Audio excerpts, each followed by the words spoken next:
Boy, Monroe Township. All of the following I had intended to ask at your September meeting, so I had to wait until your second session tonight to deal with them.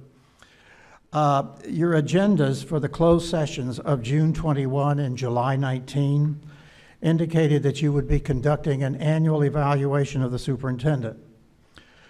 Policy and Regulation 1240 both indicated that the evaluation procedure is to be finalized by July 1, but that did not occur.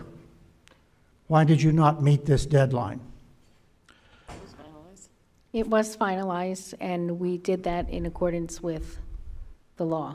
But you didn't, you were still discussing her evaluation in your July 19 meeting because it's in the agenda for your July meeting. So if you were still discussing her evaluation, you had not completed that evaluation by July 1. And I was just wondering, why didn't you complete the evaluation according to what the policy and regulation requires? The evaluation was completed on time. Mrs. Chanley received her signed copy from myself. She signed it. Do you want to? Sure. Absolutely. It met the correct deadline. It was completed. It was signed. It was submitted to the been county filed and submitted to the county. Then why was it part of your closed session for July 19?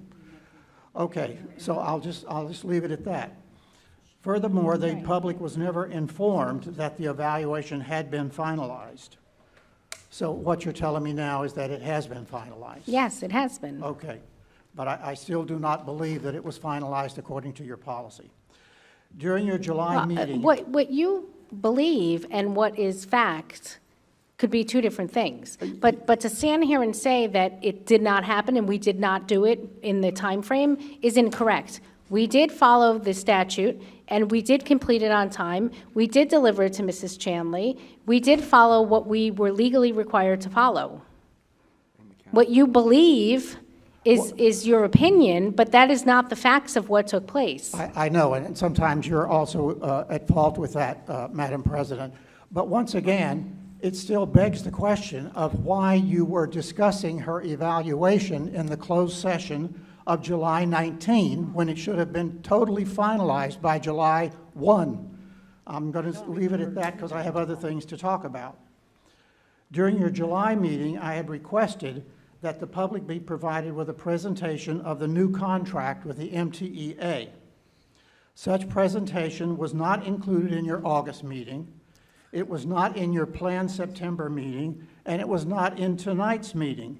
When can the public expect to hear that presentation on the new MTEA contract? Mr. Poy, I'm not exactly sure what you're asking for. If you're asking for a formal presentation, that is, I do not recall a board ever doing that here in Monroe. If you're asking for the finalized contract copy of that, that is still being finalized and has not been completed to date. So I'm not exactly sure what you are looking for. When the contract is finalized and complete, it will be, and what I mean by finalized and complete, the terms of everything is set in stone. That has already been approved by the board and approved by the members of the MTEA. However, it does take time for both the union and the board attorney to work through all of the language and make sure that everything is exactly according to what the agreement should be. And I know that we have been going back and forth, and we're almost, I believe, at the final stages of having that complete. Once that is complete, that is a public document, and that will be shared with the public. All right, thank you. I look forward to that. I was troubled during your August meeting, and I addressed this remark to the entire board, not just to the board president.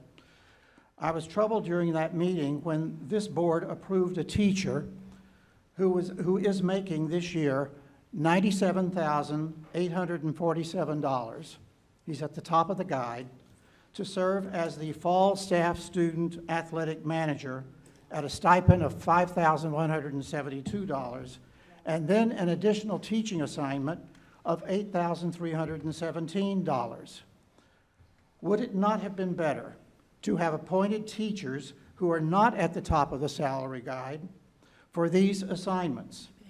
It may be legal, but it does have the smell of nepotism about it.